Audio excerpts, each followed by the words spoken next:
ஏன் பிறந்தேன் என்று நான் இருந்தேன், உன்னை பார்த்தவுடன் உண்மை நான் அறிந்தேன். என் உயிரில் நீ பாதி என்று உன் கண்மணியில் நான் கண்டு கொண்டேன். எத்தனை பெண்களை கடந்திருப்பேன், இப்படி என் மனம் துடித்ததில்லை.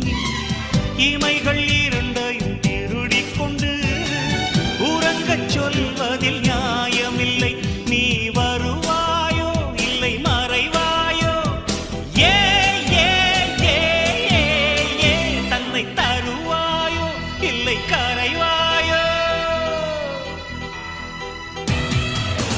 உன்னை பார்த்த பின்பு நானாக இல்லையே.